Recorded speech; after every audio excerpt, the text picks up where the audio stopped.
Hello friends, welcome to YouTube channel जिसका नाम है सी Saroj stock.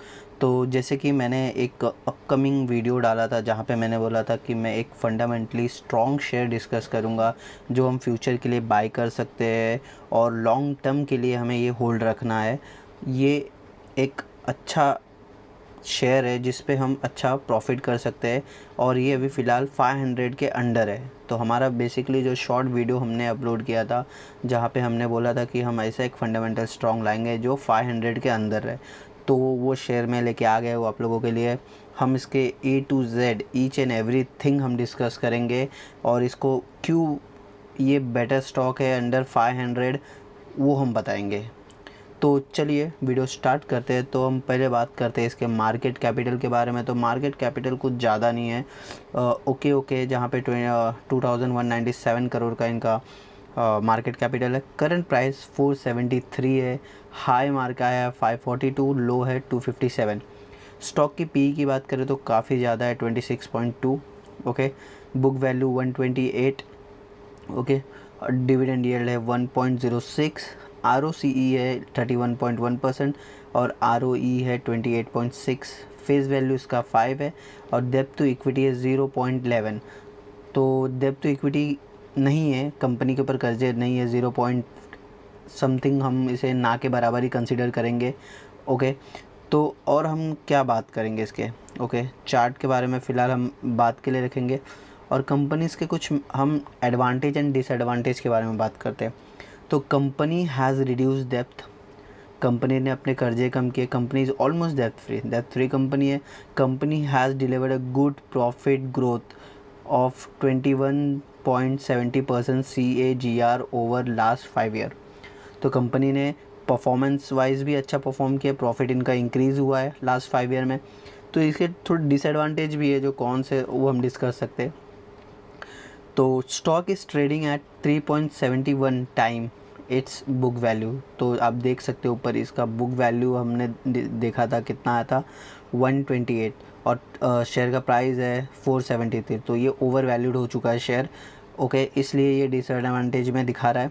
Promoter holding has decrease over last quarter -0.41%, okay. And guys promoters की holding भी decrease हो गई है। Company has delivered a poor sales growth of 0.77% over past 5 year. तो इनका सेल्स ग्रोथ भी डाउन हुआ है। The company has a low return on equity of 3.75% for the last 3 years. तो ये थे इनके एडवांटेज डिसएडवांटेज। तो अब हम बात करते हैं कंपनी के बारे में। कौन से कंपनी के बारे में हम डिस्कस कर रहे हैं, उसके पूरे किस में डील करते हैं, उनके क्या क्या प्रोसीजर से हम सब देखेंगे। सो गाइस, कंपनी का नाम आप लोगों के सामने है जिसका नाम है हेरिटेज फूड लिमिटेड। तो आपको नाम से ही समझ जाएगा ये एक फूड रिलेटेड कंपनी है जहाँ पे हम रीड करते हैं इसके बारे में क्या है, okay. Heritage Food is engaged in the business of procurement and processing of milk product and also generation of power through solar and wind for the captive consumption of dairy plants. So guys, ये milk and milk product में तो deal करते ही हैं, साथ में ये खुद का पावर जनरेट करते हैं सोलर एंड विंड से, जो इनके डेयरी प्लांट्स के लिए ये यूज़ करते हैं। तो एक बहुत ही अच्छा प्लस पॉइंट है कंपनी के पास। The company has a reach to over 15 lakh household in India. और कंपनी ने अभी तक 15 lakh household in India को रीच कर चुके हैं और इनका धीरे दिन पे दिन इनके जो कवरिंग एरियाज़ जो कवर करे वो इंक्रीज़ होते जा रहा है। तो फ्यूचर में और इंक्रीज़ होगा तो प्रॉफिट ही बढ़ेगा, कंपनी का प्राइस बढ़ेगा, शेयर प्राइस बढ़ेगा, ओके, जब ये और एक्सपांड होगा। सो अब हम कुछ की पॉइंट्स लिख लेते हैं कंपनी के बारे में, जो कंपनी से हमें इससे मालूम पड़ता है कंपनी किस में डील कर रही है, उसमें उनके प्रोडक्शन क्या है, उनका डिस्ट्रीब्यूशन क्या है, ये सब देख ले। किसी भी फंडामेंटल स्ट्रॉन्ग के लिए, स्ट्रॉन्गली शेयर के लिए हमें ये सब चीज़ें चेक करनी रहती है, ओके। तो हम सेल्स ब्रेकअप देखते हैं, इनके सेल्स जो आते हैं वो कहाँ से आते हैं। तो मिल्क से इनका सबसे ज़्यादा परसेंटेज है, 65% का प्रोडक्शन जो सेल्स का जो है इनका मिल्क से आता है। Value added products 27%, fat 6%, others 2%। तो ये इनके पूरे पूरे प्रोजेक्ट का 100% का बाइफिकेशन ये रहा अपना हमारे सामने, जिसमें वो सबसे ज़्यादा मिल्क से कमाते हैं, फिर वैल्यू एडेड प्रोडक्ट्स है 27%। ओके, अब इनके प्रोडक्ट का पोर्टफोलियो देखते हैं ज़्यादा। Company products include milk, curd, buttermilk, lassi, ghee, paneer, peda, cake, ice cream and various other milk related items. Okay, its focus products are curd, paneer, immunity milk, lassi, flavoured milk and ghee. तो इनके ये प्रोडक्ट्स है जिसमें ये डील करते हैं, और ये रोज़ हम यूज़ करते हैं, कॉमन प्रोडक्ट्स है, रोज़ हर एक के घर में यूज़ होता है, इसमें से कुछ ना कुछ तो यूज़ होता ही है रोज़ का रोज़। तो आप सोच सकते हो कि ये ऐसा प्रोडक्ट है जो फ्यूचर में और इंक्रीज़ होगा, कम नहीं होगा। Okay, presence across India. Okay, अब ये पूरे इंडिया में अभी अवेलेबल है इनके branches. The company has presence across 12 state in India. It is one of the largest private dairies in south India and has a significant market share in Andhra Pradesh, Telangana, Karnataka and Tamil Nadu. Okay, तो ये सब across India ये सब states में इनका ज़्यादा majority है। Okay, production capability. अब इनके प्रोडक्शन कैपेबिलिटी की बात करें तो milk capacity 26.7 lakh litre per day. Okay, the company owns 7 major plant across India, 15 major plant across India along with renewable energy capacity of 10.4 megavolt. जैसे मैंने ऊपर हमने डिस्कस किया, कंपनी अपने प्लांट्स के लिए खुद ही इलेक्ट्रिसिटी जनरेट कर रही है, एनर्जी, रिन्यूएबल एनर्जी जनरेट कर रही है, जहाँ पे उनका अराउंड 10.4 मेगावोल्ट्स का है। It facilitates process 111 bulk coolers, 74 chilling plants and 17 processing plants. तो ये जो एनर्जी ये जनरेट कर रहे हैं उससे इन्होंने क्या यूज़ करते हैं, इन्होंने 101 बल्क कूलर्स रखे, 75 चिलिंग प्लांट्स हैं एंड 17 प्रोसेसिंग प्लांट है, जो इस 10.4 मेगावोल्ट से यूज़ होता है और ये चलते हैं। ओके, सो हम डिस्ट्रीब्यूशन नेटवर्क के बारे में बात करते हैं। The company has a network of 5600 agents, distributors, 950 Heritage parlours and 46 distribution centre across 11 state in India. Okay, so guys हम बात करते हैं sales of retail division. In 2016 the company sold its retail division to Future Retails in all stock deals. It got 3.65% stake in future retail worth rupees 300 crores at that time. It sold the entire stake in the future retail for 130 crores in December 2020. Okay, acquisition of dairy business of Reliance. The company acquired dairy business of Reliance Retail in 2018. It had a manufacturing capacity of 2.25 lakh liter of milk per day. तो company से एक बात अच्छी सीखने मिल रही है और देखने मिल रही है कि कंपनी ने रिलायंस के डेयरी जो इनका प्रोडक्शन था उनसे एक्वायर किया है, वो भी 2018 में। तो ये था कंपनी का बारे में इन डेप्थ नॉलेज, जहाँ ने कंपनी किस में डील कर रही है, कहाँ डील कर रही है, क्या उनके पास एक्विजिशन क्या क्या है। तो ये सब हमने डिस्कस कर लिया। अब हम चलते हैं इसके चार्ट पे, और चार्ट पे ये कैसा परफॉर्म कर रहा है वो हम चेक करते हैं। सो हम आ गए हैं इसके टेक्निकल रिव्यू के लिए, और टेक्निकल रिव्यू जब हम कर रहे हैं तो हम देख रहे हैं कि ये 1 मंथ का चार्ट हमने ओपन किया। पहले मैंने हायर टाइम फ्रेम में बता रहा हूँ, फिर लोअर टाइम फ्रेम में हम डिस्कस करेंगे इसके बारे में। बट अब देख सकते हो ये जब मार्केट में आया था तब इसका प्राइस क्या था। ओके, जब ये आया था 2020 में आया था मार्केट में, ये 2020 और तब इसका प्राइस था अराउंड 2.90। आप देख सकते हो 2.90 ये कब आया था, ये आया था ईयर 2000 के 1 अप्रैल 1999 में आया था ये। ओके, ये 1 अप्रैल 1999 में आया था और तब इसका प्राइस था 2.90, और आज के दिन में इसका प्राइस है 473।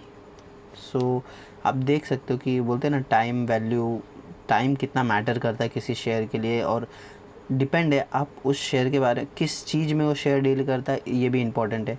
ओके, आप एग्जांपल बोलोगे तो आपको ऐसे भी एग्जांपल है जहाँ पे अच्छे खासे शेयर प्राइस 400-300 के शेयर आज 12 रुपये में बिक रहे हैं, क्योंकि कंपनी काम क्या कर रही है और उसके उसके डे बाय डे उनके क्या ग्रोथ है, हम इसके ग्रोथ के बारे में भी डिस्कस करेंगे। हमने स्किप कर दिया बट हम लास्ट में हम इसके ग्रोथ के बारे में भी बात करेंगे कि इसके सेल्स ग्रोथ कैसा था, प्रॉफिट ग्रोथ कैसा था कंपनी का, तो ये भी हम एक डिस्कस करेंगे, वो एंड में करेंगे। ओके, तो अब आप देख सकते हो मेरे सामने 1 मंथ का चार्ट है जहाँ पे ये 2 रुपये अराउंड 3 रुपीज़ चालू हुआ था और उसके बाद से शेयर ने ऑलमोस्ट 900 टच करके आ चुका है। सो गाइस आप देख सकते हो इसने हाई अपना 900 के अराउंड मारा है। तो अब अगर मैं उसको एग्जैक्टली अमाउंट में देखूँ तो ये 887 और 89 तक ये जाके अगेन डाउन आ चुका है। Okay, and down again upward का, अब लग तो रहा है कि अपवर्ड मूव होना चाहिए बट ये मंथ का चार्ट है। अब हम थोड़ा कम टाइम फ्रेम में जाते हैं, जैसे 1 आवर का टाइम फ्रेम लेते हैं हम लोग। ओके, 1 आवर के टाइम फ्रेम में ऑलरेडी मैंने इस पर रिसर्च किया था। आप देख सकते हो जो मैं ट्रेंड लाइन वगैरह बना के रखा हूँ। ओके, आप देख सकते हो कम एकदम एच पे है। ओके, अप मूवमेंट जैसे मैंने नीचे डिस्कस किया कि अप मूवमेंट आने वाला है, वो मंथली में भी दिख रहा है। अब मुझे 1 आवर के चार्ट में शॉर्टर टाइम में भी मुझे वो ब्रेकआउट दिखने जैसा लग रहा है, जो ब्रेकआउट मुझे यहाँ मिलेगा। ओके, आप देख सकते हो जो ब्रेकआउट मुझे यहाँ मिलेगा। ओके, यहाँ पे ब्रेकआउट मिलता है, मैं बाई के लिए जाऊँगा। और वैसे भी जब ये लॉन्ग टर्म के लिए सोच के रखा है तो आपको ये कभी भी कहीं भी कोई भी प्राइस पे अभी फ़िलहाल बाई कर सकते हो, क्योंकि हम लॉन्ग टर्म के प्रोस्पेक्टिव से बात कर रहे हैं। अब लॉन्ग टर्म के लिए है तो ये प्राइस में भी बाई कर सकते हो। और अराउंड आधा हो गया ना, आधा हो गया अराउंड से, देख सकते हो 900 के लगभग जाके अब उसका प्राइस क्या है 473, इतना कम हो चुका है। Right time to buy for long term. अच्छा खासा प्रॉफिट देगा ये शेयर। आप देख सकते हो टेक्निकल वाइज भी ये एक ट्रेंड लाइन मेंटेन कर रहा है और वो ट्रेंड लाइन अब टूटने वाली है।